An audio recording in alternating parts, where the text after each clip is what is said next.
وسيدي حبيب إله العالمين محمد بشير نذير هاشمي مكرم عطوف رؤوف من يسمى بأحمد اللهم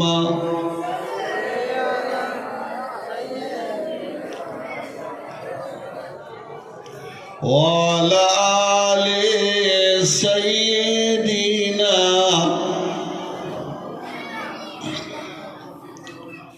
সমস্ত প্রশংসা গুণগান গুণকীর্তন উপাসনা আরাধনা সেই মহান মুনিবের জন্য যিনি আমাদের খালিক, যিনি আমাদের মালিক, যিনি আমাদের এই পবিত্র মজলিসে বসার তৌফিক এনায়েত করেছেন, যার ইশারা ও ইঙ্গিতে অথবা অঙ্গুলি হিলনে নিয়ন্ত্রিত হচ্ছে বিশ্বজাহানের প্রতিটি অণু পরমাণু।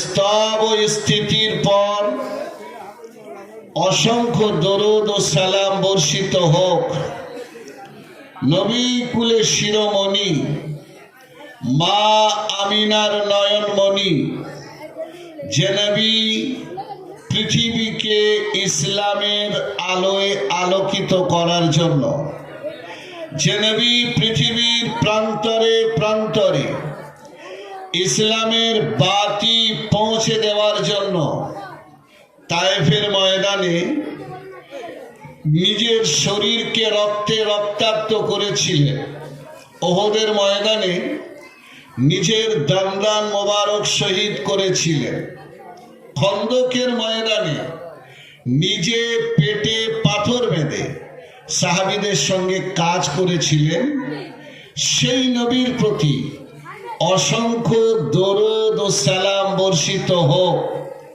সকলে প্রাণ খুলে মহাব্বতের সাথে সুরেলি কণ্ঠে বলুন সাল্লাল্লাহু আলাইহি ওয়াসাল্লাম।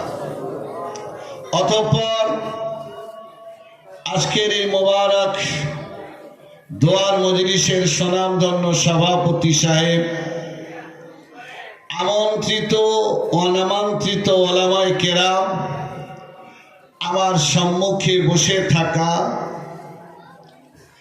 জ্ঞানী গুণী শিক্ষা দরদি, শিক্ষা অনুরাগী, দিনদার পরেশগার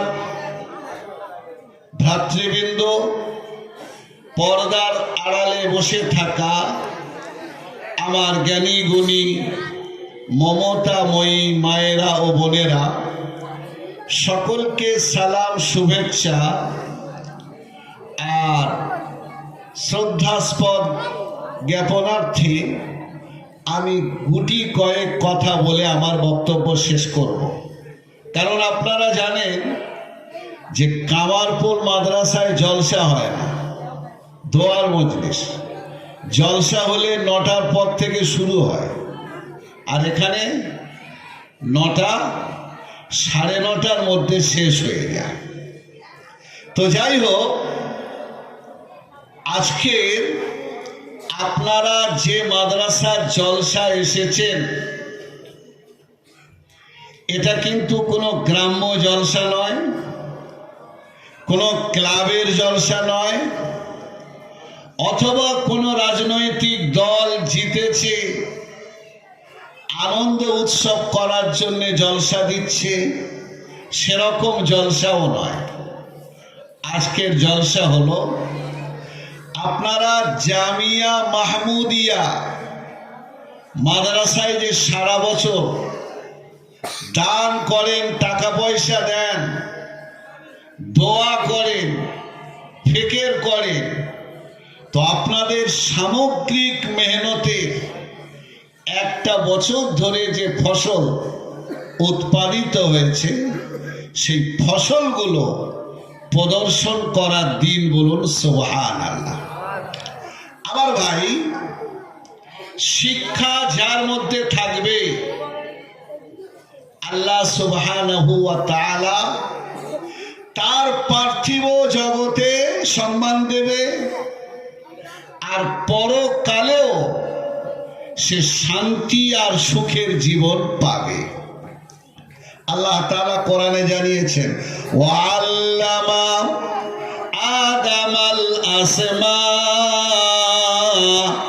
ওয়াল্লামা আদামাল আসমা। আল্লাহ রাব্বুল আলামিন ইরশাদ করেছেন যে আমি হযরতে আদম আলাইহিস সালাতু ওয়াস সালামকে সৃষ্টি করার পরে কোন পেশা শেখাইনি, কোন পেশার শিক্ষা আমি দিইনি। কিভাবে সংসার করতে হবে, কিভাবে পার্থিব জগতে চলাফেরা করতে হবে, এ শিক্ষা আমি দিইনি। বরং আমি আল্লাহ তাআলা হযরতে আদম আলাইহিস সালাতু ওয়াস সালামকে যেটা দিয়েছি সেটা ছিল শিক্ষা, বলুন সুবহানাল্লাহ। কিসের শিক্ষা? আজ কিছু কিছু মানুষ মনে করে, এই যে আরবি শিক্ষা, কোরআনের শিক্ষা, দারসে নিজামির শিক্ষা, এই শিক্ষার দ্বারায় একজন তালবিলেম, একজন স্টুডেন্টস, একজন ছাত্রের মেধার বিকাশ ঘটতে পারে না। সে পৃথিবীর সব কিছু জানতে পারে না। আমার বাবাজিরা, এই আয়াতের ব্যাখ্যা করতে গিয়ে কোরআন শাস্ত্রের যারা ব্যাখ্যাকার তারা বলছেন, ওয়াল্লামা আদামাল আসমাআ কুল্লাহা। এখানে যে আসমা শব্দ এসেছে এটা হলো বহু বচন, এর এক বচন হলো ইসমন। অর্থাৎ দুনিয়ার শুরু থেকে নিয়ে কিয়ামত পর্যন্ত পৃথিবীতে যত জিনিস আবিষ্কার হবে, মানুষ যত জিনিস তৈরি করবে, মানুষ গবেষণা করে যত জিনিস আবিষ্কার করবেন, সমস্ত জিনিসের নাম আল্লাহ রাব্বুল আলামিন হযরতে আদম আলাইহিস সালাতু ওয়াস সালামকে শিখিয়ে দিয়েছিলেন। জোরে বলুন সুবহানাল্লাহ। কিয়ামত পর্যন্ত যত জিনিস পৃথিবীতে আসবে,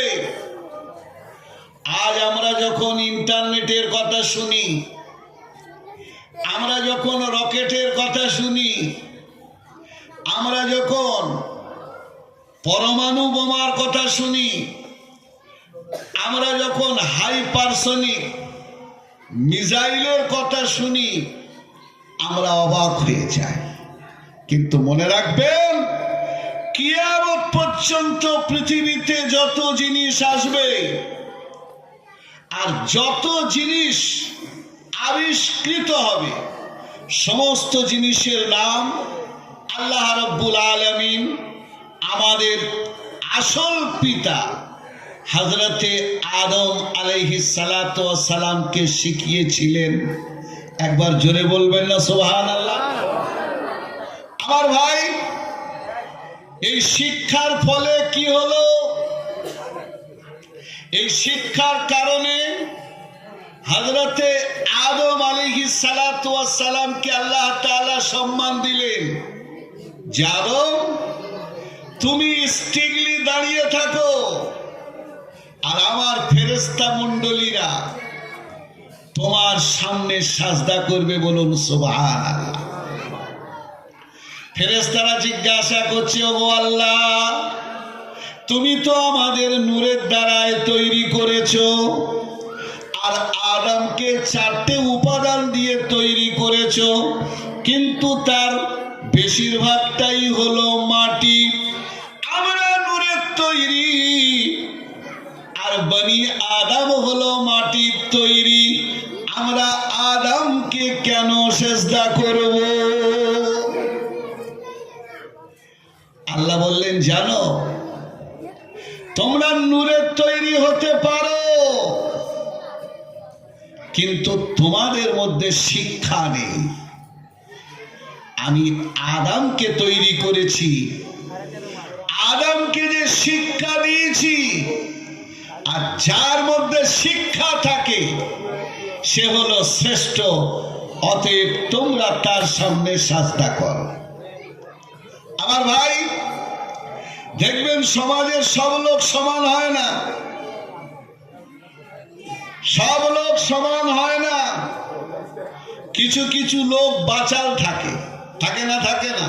সবাই মানবে, কিন্তু একজন হাড় হেঁকাচে আছে, ও কারোর কথা শোনে না। আল্লাহ কোরআনে বলেছে, ফাসাজাদাল মালাইকাতু কুল্লুহুম আজমাউন ইল্লা ইবলিস আবা ওয়াস্তাকবারা ওয়া কানা মিনাল কাফিরিন।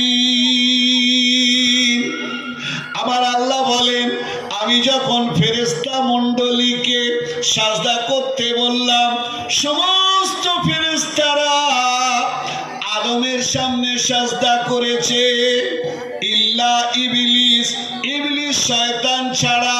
কারণ শয়তান সে সাজদা করতে অস্বীকার করেছে, অহংকার দেখিয়েছে, আর সে চিরদিনের জন্য কাফিরের অন্তর্ভুক্ত হয়ে গেছে।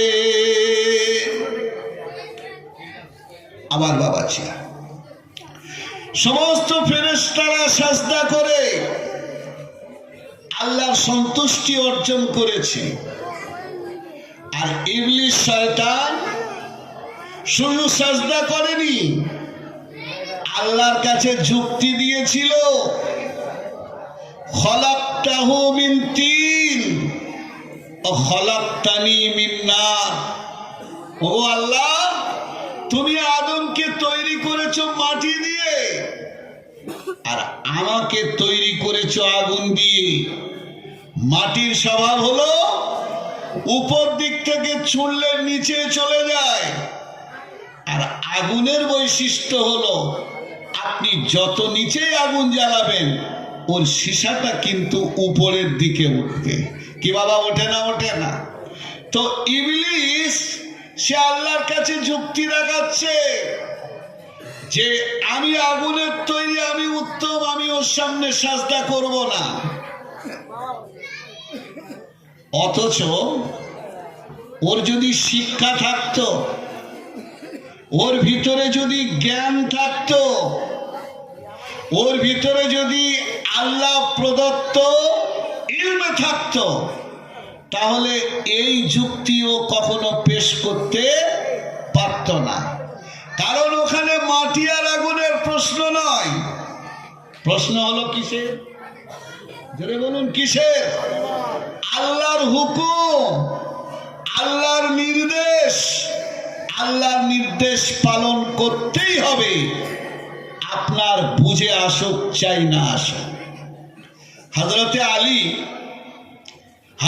আলী রহমাতুল্লাহ আলাইহি আল্লাহ রসুলের জামাই, শুধু জামাই নয়, আল্লাহর পেয়ারা হাবিব সাল্লাল্লাহু আলাইহি ওয়াসাল্লাম তার লাকাব দিয়েছেন আসাদুল্লাহিল গালিব, আল্লাহর বিজয়ী সিংহ। হযরতে আলী হলেন খুব বড় আলিম। আল্লাহ রসুল বলেছেন, আনা মদিনাতুল ইলম ওয়া বাবুহা আলী, আমি হলাম শিক্ষার শহর, আর আলী হলো সেই শহরের দুয়ার আর দরওয়াজা। বলুন সুবহানাল্লাহ। তো হযরতে আলী বলছেন যে শরীয়ত, ইসলাম, দ্বীন যদি যুক্তির উপরে নির্ভর করত, তাহলে আমি আলী শীতকালে যে মোজা পরা হয়, এই মোজার উপরে মশা না করে নিচে করতাম। কারণ মানুষ মোজা পরে যখন হাঁটে, ময়লাটা কোথায় লাগে? জোরে বলুন, কোথায় লাগবে? তলায়। তাহলে ওযু করার সময় আপনি পানি দিয়ে 3 আঙুল দিয়ে যে মুসাফা করবেন, সে মুসাফাটা কোথায় হওয়া উচিত? পায়ের তলায়। কিন্তু আল্লাহ রাসূল সাল্লাল্লাহু আলাইহি ওয়াসাল্লাম ইরশাদ করেছেন আলাহা, পায়ের উপরে মুসাফা করতে হবে। হযরত আলী বলছেন যে দিনটা যুক্তির উপরে নয়, বরং আল্লাহর হুকুমের উপরে নির্ভর করছে।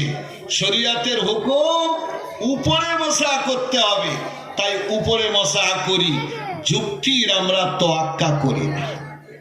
আমার ভাই, হযরত আদম আলাইহিস সালাতু ওয়াস সালামকে আল্লাহ তাআলা তৈরি করলেন, শিক্ষা দিলেন। শিক্ষা দেওয়ার পরে হযরত আদমকে বলছেন, আদম, ওই যে দেখছো দূরে একটা নুরানি জামাত, যাদের চেহারাগুলো ঝকঝক করছে, দেখতে পাচ্ছ? হযরত আদম বলছেন, ওগো আল্লাহ, দেখতে পাচ্ছি ওখানে একটা নুরানি জামাত আছে। আল্লাহ তাআলা বললেন, আদম, তুমি ওই জামাতের কাছে যাও, যাওয়ার পরে ওদেরকে সালাম দেবে, আসসালামু আলাইকুম ওয়া রাহমাতুল্লাহ।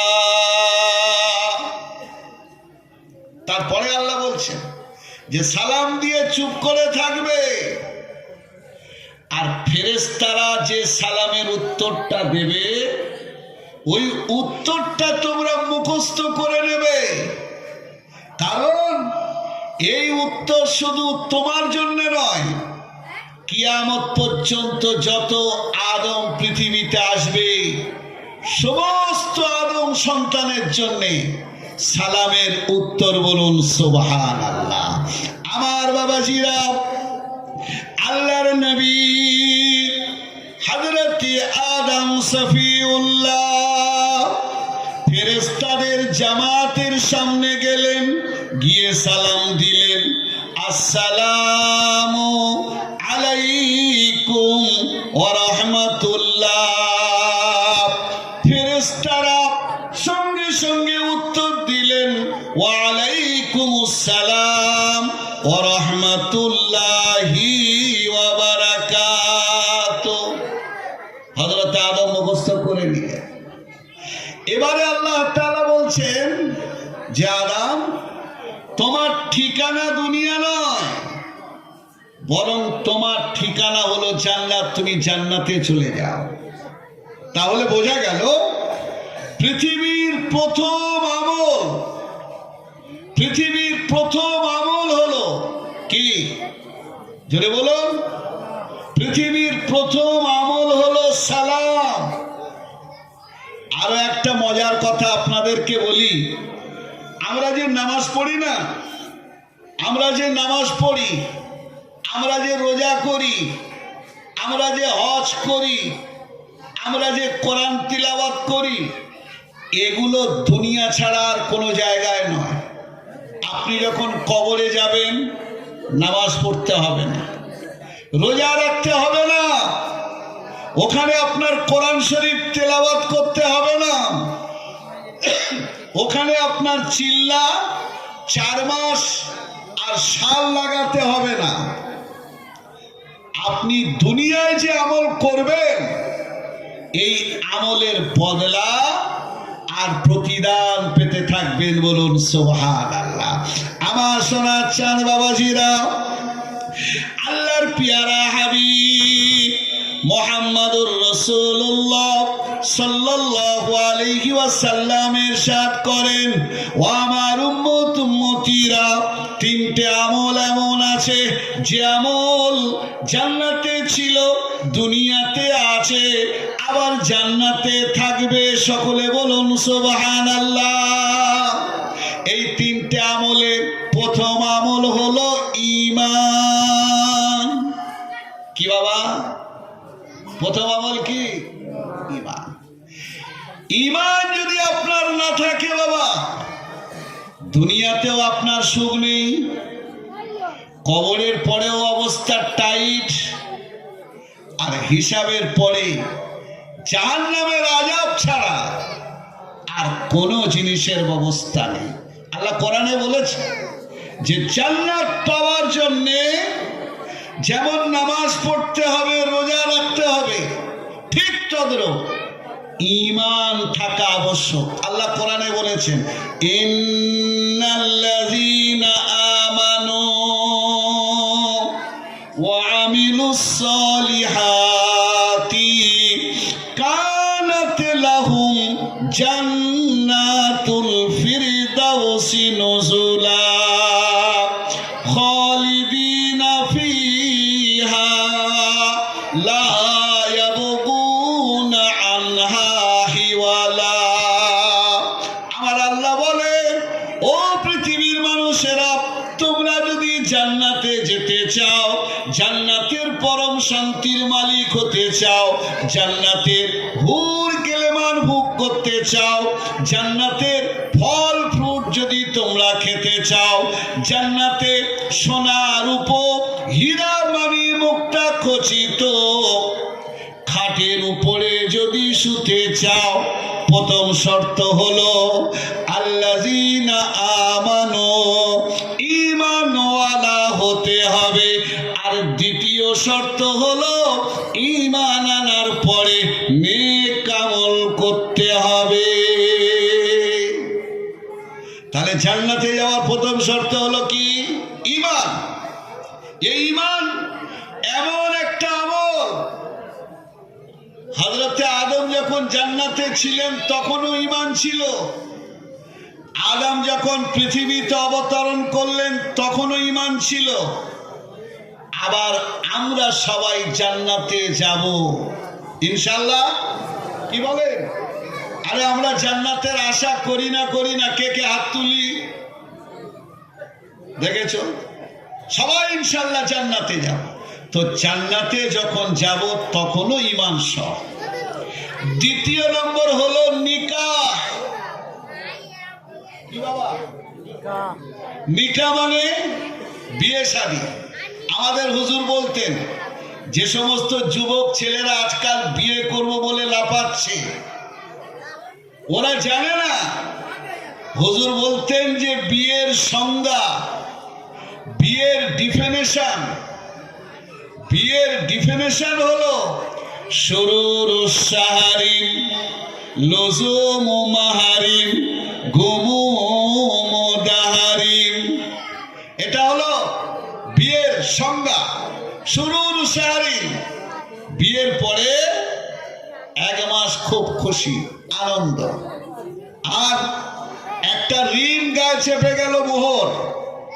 অনেকে আছে যে সবকিছু হচ্ছে কিন্তু বিবির মোহরটা আর শোধ হচ্ছে না, মরে যাওয়ার পরে মনে উঠেছে। মুফতি সাহেবের কাছে ফোন করছে, হ্যালো, এখন কি করব বলো? বিবি তো মারা গেল, ওর মোহরের টাকা বাকি ছিল, সেটা কি কাফনের সঙ্গে দিয়ে দেব? অথচ তার সাথে 30 বছর, 40 বছর, 50 বছর সংসার করেছে, তখন মোহর দেওয়ার কথা মনে পড়েনি। মনে রাখবেন, বিয়ের সাথে সাথে মোহর ওয়াজিব হয়, আর এই মোহর আদায় করা ওয়াজিব। আপনি যতদিন পর্যন্ত আদায় করবেন না, আপনার দায়িত্বে থাকবে।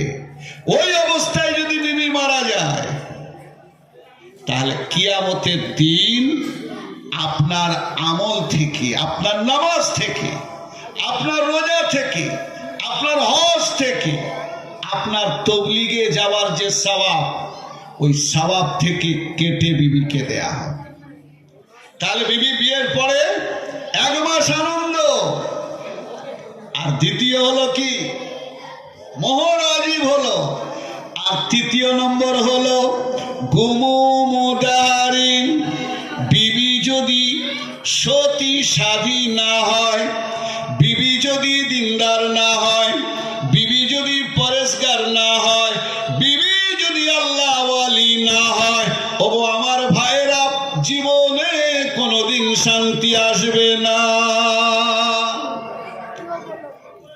দিনদার বিবি হলে কেমন শান্তি জানেন?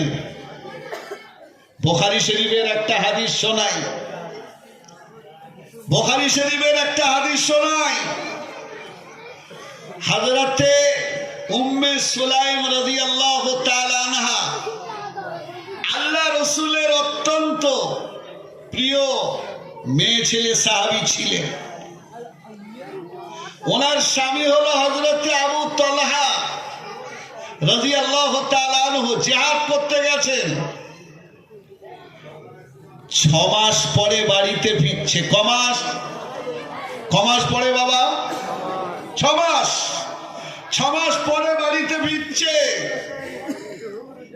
সাহাবীরা 25 বছর পর্যন্ত জিহাদ করেছে, বাড়িতে আসেনি, তাদের বিবি তালাক হয়। আর কিছু মানুষ আছে তারা বলে 4 মাস দিলে, 1 সাল দিলে, ও বিবির সঙ্গে যদি সম্পর্ক না থাকে বিবি তালাক হয়ে যায়। সকলে বলুন নাউজুবিল্লাহ। তো 6 মাস পরে হযরতে আবু তালহা বাড়িতে আসছে। কিন্তু মনে রাখবেন, মানুষ যেটা চায় সেটা হয় না, আল্লাহ যেটা চায় সেটা, জোরে বলুন, সেটা হয়। বিবি উম্মে সুলাইমের মনটা আনন্দে ভেসে যাচ্ছে যে 6টা মাস হলো বিবি চাঁদের মতো মুখটা দেখিনি, বিবির শরীরের সাথে আমার শরীরে স্পর্শ করেনি, স্বামীর সুহাগ অনুভব করতে পারিনি। 6 মাস পরে আজ আমার স্বামী বাড়িতে আসবে, একটু ভালো করে রান্না করে স্বামীকে খাওয়াবো, রাতে স্বামী আমার সুহাগ করবে। দীর্ঘ 6 মাসে বুক ভরা যে বেদনা, জমাট বাঁধা যে দুঃখ কষ্ট আজ রাতে দূর করে দেবে। কিন্তু ভাগ্যের পরিহাস, স্বামী আসার মাত্র কয়েক ঘন্টা আগে তার একমাত্র ছেলে হঠাৎ মারা গেছে। সকলে বলুন ইন্না লিল্লাহি ওয়া ইন্না ইলাইহি রাজিউন। আমার বাবাজিরা, আজ আমাদের বাড়ির মেয়েরা, আমাদের বাড়ির মায়েরা, বোনেরা, ছেলে যদি মারা যায়, মেয়ে যদি মারা যায়, বাপ যদি মারা যায়, মাসের পর মাস শোক পালন করে, স্বামীর সাথে কোনো সম্পর্কই থাকে না। মনে রাখবেন, মশলা হলো যে আপনার কোনো মায়ের স্বামী যদি মারা যায়, স্বামী মৃত্যুবরণ করার পরে 4 মাস 10 দিন শোক পালন করতে হয়, যেটাকে শরীয়তের পরিভাষায় ইদ্দাত বলা হয়। আর স্বামী ছাড়া যেই মারা যায়, বাপ হোক, মা হোক, বোন হোক, ভাই হোক, এমনকি নিজের ছেলে মেয়ে, 3 দিনের বেশি শোক পালন করা শরীয়তে জায়েজ নয়। হযরতে উম্মে সুলাইম ভাবছেন, আমার কলিজার টুকরা বাচ্চাটা মারা গেল, আমি শোকার্ত অবস্থায় বুক ভরা বেদনা নিয়ে চোখের পানিতে বুকটা ভাসিয়ে বাড়িতে যদি থাকি, হায় রে হায়, আমার স্বামী 6 মাস পরে বাড়িতে আসছে। বাড়িতে আসার পরে সে যখন আমার কান্না মাখা মুখটা দেখবে আর মৃত ছেলের মুখটা দেখবে, 1 থেকে 6টা মাস জিহাদ করার কারণে তার শরীর ক্লান্ত হয়ে আছে, আবার বাড়িতে দুঃখ, শোক আর মাতমের পরিবেশটা দেখলে আরো ক্লান্ত হয়ে পড়বে। হযরতে উম্মে সুলাইম মনে মনে সিদ্ধান্ত নিলেন যে আজকে আমি আমার স্বামীকে দুঃখ দেব না, আমি মাতম করব না, আমার স্বামীকে যথারীতি আনন্দে আমি রাখবো। হলো স্ত্রী। যে স্ত্রী স্বামীর মেজাজ বোঝে না, যে স্ত্রী স্বামীর ইশারা বোঝে না, যে স্ত্রী স্বামীর হক হুকুকের খেয়াল রাখে না, সে শরীয়ত সম্মত স্ত্রী নয়। আমার বাবাজিরা, হযরতে উম্মে সুলাইম রাদিয়াল্লাহু তাআলা আনহা বাড়িতে আছেন, স্বামী আসলেন। স্বামী আসার পরে হাসি মুখে সাক্ষাৎ করলেন। কেমন সাক্ষাৎ জানেন? আমাদের বাড়ির স্ত্রীরা স্বামী যখন আসে মুখটা বাংলার পাঁচের মতো করে রাখে। স্বামীও সালাম দিতে দেয় না, স্ত্রীও সালাম দেয় না। অথচ আল্লাহর পিয়ারা হাবিব সাল্লাল্লাহু আলাইহি ওয়াসাল্লামের সুন্নাত, হযরতে মা আয়েশা সিদ্দিকা রাদিয়াল্লাহু তাআলা আনহা বলছেন যে আমার নবী, আমার স্বামী বিশ্ব নবী মুহাম্মদুর রাসূলুল্লাহ সাল্লাল্লাহু আলাইহি ওয়াসাল্লাম যখন বাড়িতে আসতেন, আমি কখনো এমন দেখিনি যে আল্লাহ রসুল আগে আমাকে সালাম দেয়নি। সকলে বলুন সুবহানাল্লাহ।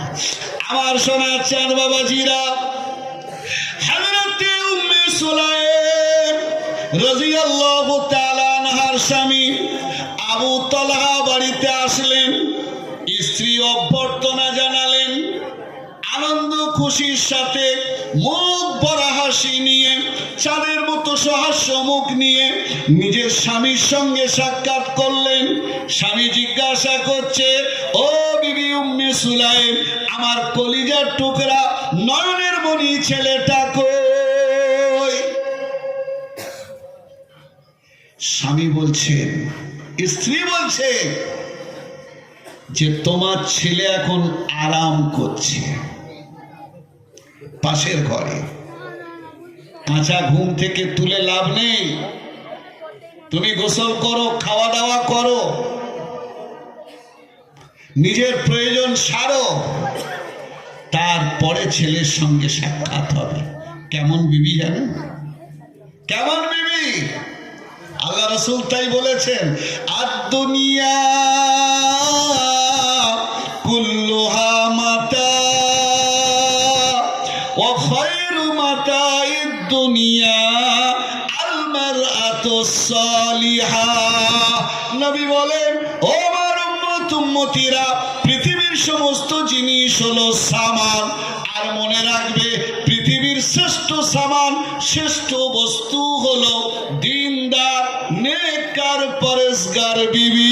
সকলে বলুন সুবহানাল্লাহ। আবার বাবাজি, এক রাজা জানেন, রাজা রাজা রানী বলছে, রাজা মশাই তুমি আমার কথা মোটে শোনো না, এতে কিন্তু তোমার আখির ভালো হবে না। অথচ তোমার দেশের যারা প্রজা, তারা সকলে বিবির কথায় ওঠে আর বসে। রাজা বলছে, না, এটা কোনো সময় হতে পারে না। আমার দেশের প্রজা হবে আর বিবির কথা মতো চলবে, এটা কি করে হয়? হবে না। স্ত্রী বলছে, আপনার যদি বিশ্বাস না হয় আপনি একটা মজলিস করুন, মাঝখানে বেড়া থাকবে, একদিকে লেখা থাকবে যে যারা স্ত্রীর কথা মতো চলে তারা এদিকে বসবে, আর যারা স্ত্রীর কথা মতো চলে না তারা ডান দিকে বসবে, যারা স্ত্রীর কথা মতো চলে বাম দিকে বসবে। স্বামী রাজা বললেন, ঠিক আছে। মজলিসের ডেট ঠিক করা হলো, রান্না বান্না হয়েছে, লোকজন আসছে, আর রাজা আর রানী মজলিসের দুটো সিংহাসনে দুজন বসে আছে। লোক আসছে আর পড়ছে, আর যেদিকটা লেখা আছে যে স্ত্রীর কথা মতো চলে সেই প্যান্ডেলে গিয়ে বসছে। দেখা গেল যে 10-15 মিনিটের মধ্যে পুরো প্যান্ডেল ভরে গেছে, আর ডান দিকের যে প্যান্ডেল যেখানে লেখা আছে যারা স্ত্রীর কথা মতো চলে না, সেটা একেবারে ফাঁকা। রানী বলছে, রাজামশাই বুঝে আসছে।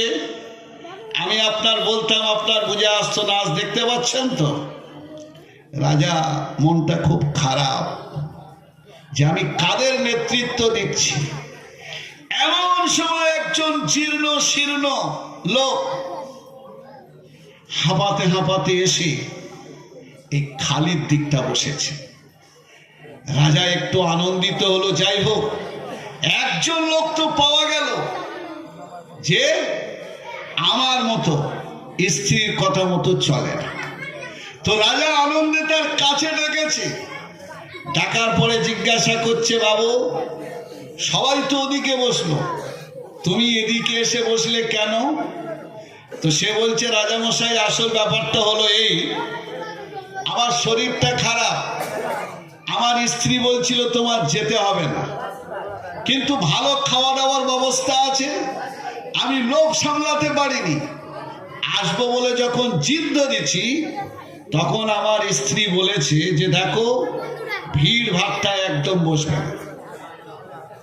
আহা, ভিড় ভাট্টায় একদম বসবে না, যে দিকটা ফাঁকা পাবে ওই দিকটা গিয়ে বসবে। তো রাজামশাই আমি আমার স্ত্রীর কথা মতো এই ফাঁকা জায়গায় এসে বসেছি। রাজা বলছে, কার দিয়েছি, কার দিয়েছি নায়কের পাহাড়, এ তো আসল আসল লোক। তো ভাইরা, হযরতে উম্মে সুলাইম রাদিয়াল্লাহু তাআলা আনহা স্বামীকে বোঝাচ্ছেন, খাওয়া দাওয়া হলো, আনন্দ ফুর্তি হলো।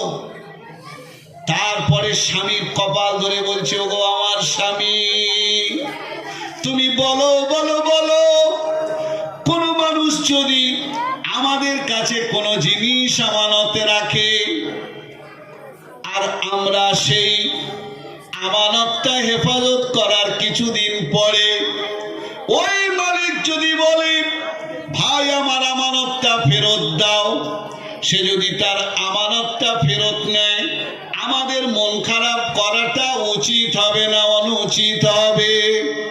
স্বামী বলছে মন খারাপ করাটা উচিত হবে না, বরং আল্লাহর শুকরিয়া আদায় করতে হবে যে আল্লাহ তুমি আমার দায়িত্বে যে আমানতটা দিয়েছিলে ওই আমানতের দায়িত্ব থেকে আমি মুক্ত হলাম। স্ত্রী বলছে, স্বামী বাচ্চা কাচ্চা পৃথিবীতে যা আসে এগুলো হলো আল্লাহর তরফ থেকে আমানত।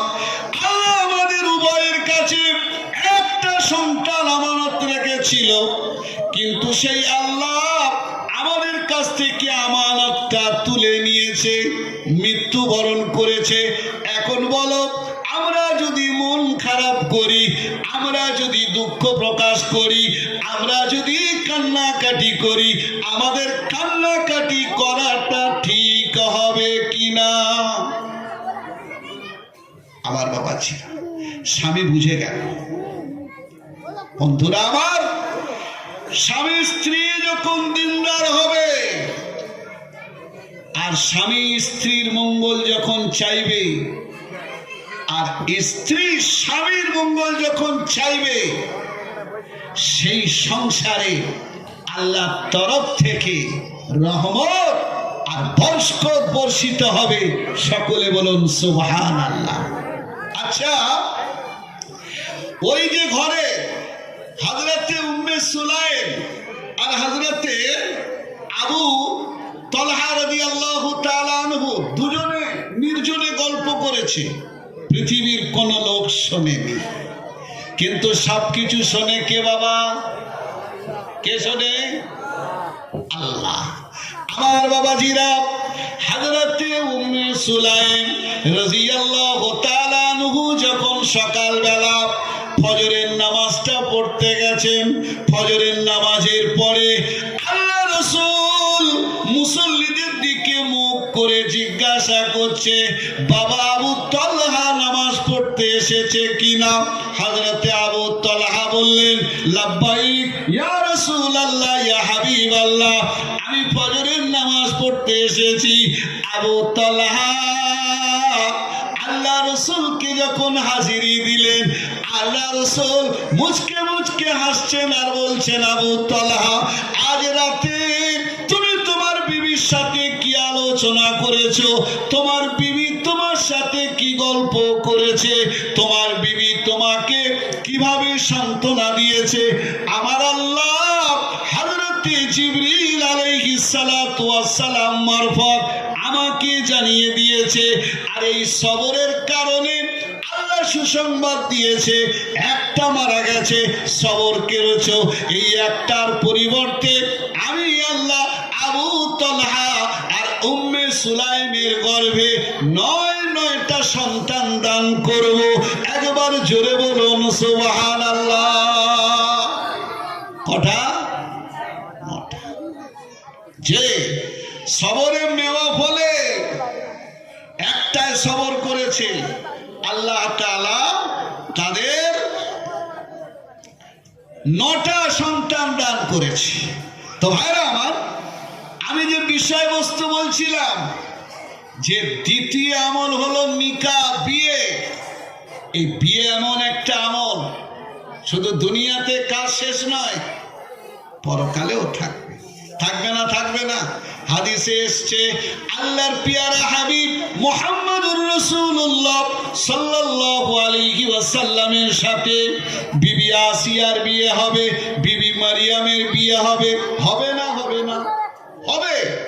তাহলে বোঝা গেল যে বিবাহ এমন একটা ইবাদত যেটা দুনিয়াতে ছিল, আছে, আর জান্নাতেও থাকবে।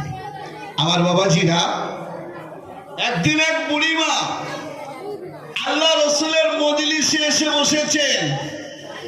আল্লাহ রসুল সাল্লাল্লাহু আলাইহি ওয়াসাল্লাম খুব মজার মানুষ ছিলেন। আল্লাহ রসুলের 7টা বৈশিষ্ট্য ছিল। একটা বৈশিষ্ট্য হলো যে হুজুর মাঝে মাঝে সাহাবাদের সাথে রসিকতা করতেন। তবে রসিকতা করে কারোর মনে কষ্ট দেওয়া যাবে না। আল্লাহ রসুল বক্তব্য করতে করতে বললেন, ও আমার মায়েরা, বোনেরা, ও আমার উম্মত উম্মতিরা, কান খুলে শুনে নাও, শুনে নাও। যারা বুড়ি অবস্থাতে আল্লাহর জান্নাতে কেউ যাবে না। বুড়ো আর বুড়িরা জান্নাতে যাবে না। এই কথা শুনে এক বুড়িমা কাঁদতে শুরু করলো যে তাহলে আমি কি বুড়ি হয়ে অপরাধ করলাম? কেন জান্নাতে যেতে পারবো না? আল্লাহ রসুল বললেন, বুড়িমা, আজ তোমার চামড়া গুটিয়ে গেছে, আজ তোমার চোখটা পশমে ঢেকে গেছে, দাঁতগুলো ভেঙে গেছে, কিন্তু তুমি যদি নামাজি হও, তুমি যদি রোজাদার হও, তুমি যদি হজ করো, তুমি যদি তোমার ছেলেকে হাফিজে কোরআন করো, তুমি যদি যাকাত দাও, আল্লাহ যখন তোমাকে জান্নাতে পাঠাবে তখন 25 বছরের ছুরি যুবতী করে আল্লাহ তোমাকে জান্নাতে দেবে। সকলে বলুন সুবহানাল্লাহ। তাহলে বিয়ে হলো দ্বিতীয়, আর তৃতীয় আমল হলো এই সালাম।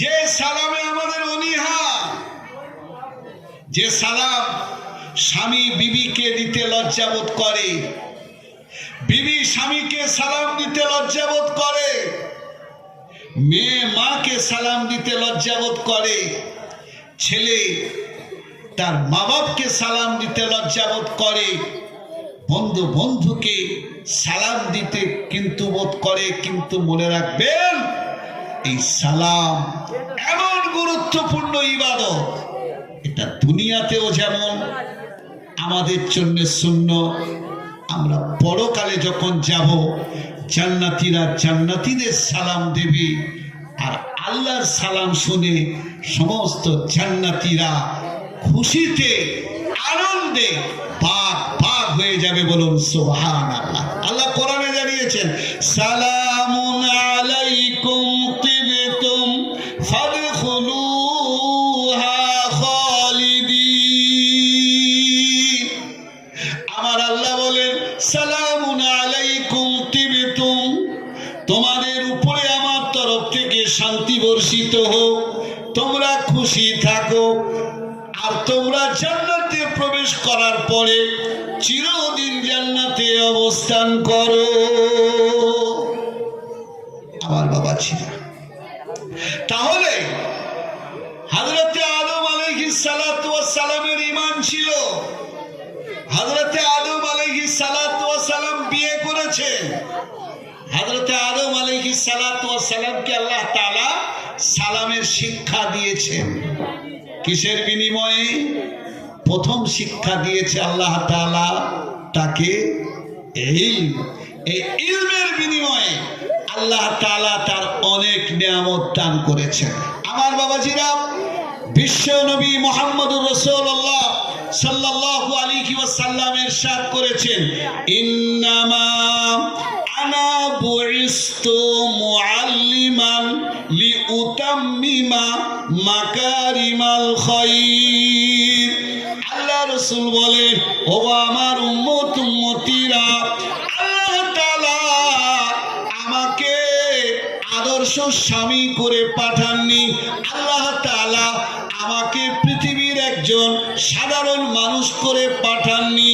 আল্লাহ তাআলা আমাকে পৃথিবীর বুকে একজন শিক্ষক, একজন লেকচারার, একজন প্রিন্সিপাল, একজন অধ্যক্ষ করে পাঠিয়েছে। আল্লাহ আমাকে শিক্ষক করে দুনিয়াতে পাঠিয়েছে। আমার কাজ হলো পৃথিবীতে মানুষকে ভালো আদর্শের শিক্ষা দেওয়া, পৃথিবীতে মানুষকে ভালো কালচারের শিক্ষা দেওয়া, পৃথিবীতে মানুষকে ভালো আচার আচরণের শিক্ষা দেওয়া। আমার বাবাজিরা, আজ আমরা মনে করি যে মানুষটা হজ করেছে সেই হয়তো পরিপূর্ণ মুমিন। কি বাবা, ভাবি না?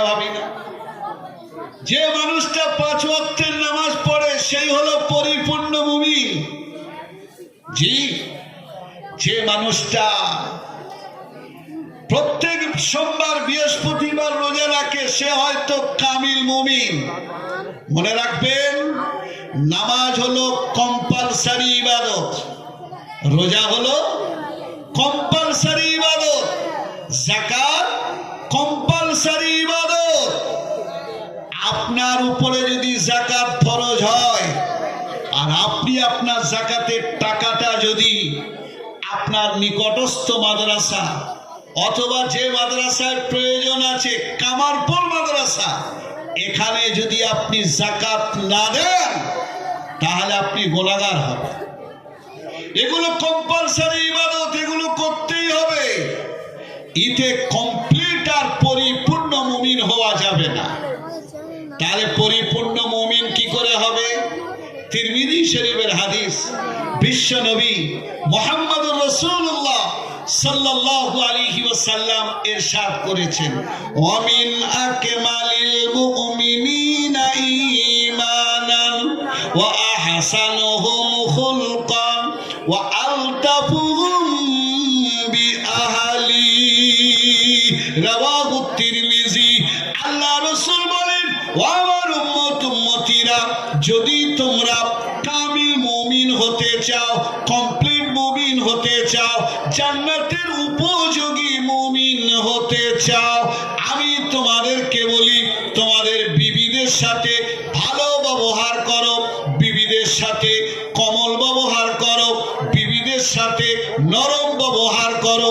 শুধু বিবি নয়, নিজের ছেলে, নিজের মেয়ে, নিজের বোন, নিজের ভাই, নিজের আত্মীয় স্বজন সকলের সাথে যদি তুমি ভালো আচরণ করতে পারো, ভালো ব্যবহারটা করতে পারো, তবে তুমি কামিল মুমিন হবে।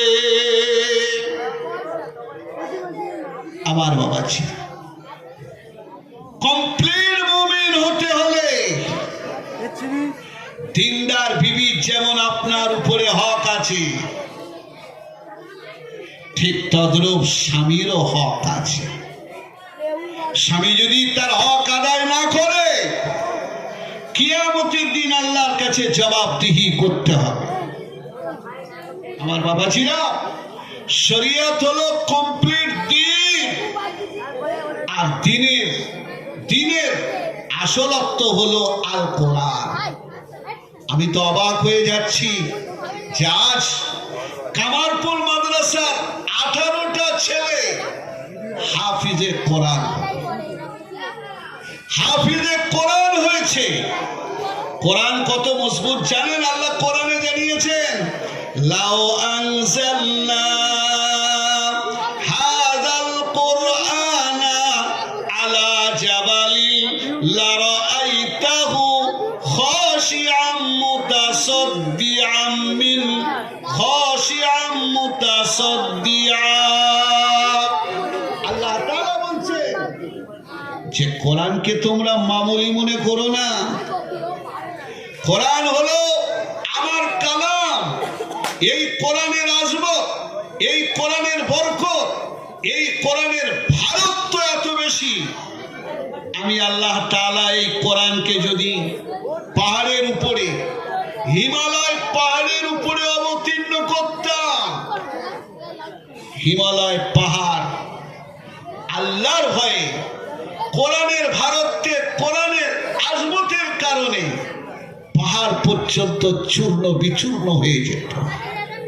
সেই কোরআন আল্লাহ তাআলা 1 বছর নয়, 2 বছর নয়, দীর্ঘ 23 বছর ধরে তার পিয়ারা নবী জনাবে মুহাম্মদ রাসূলুল্লাহ সাল্লাল্লাহু আলাইহি ওয়াসাল্লামের উপরে অবতীর্ণ করেছেন।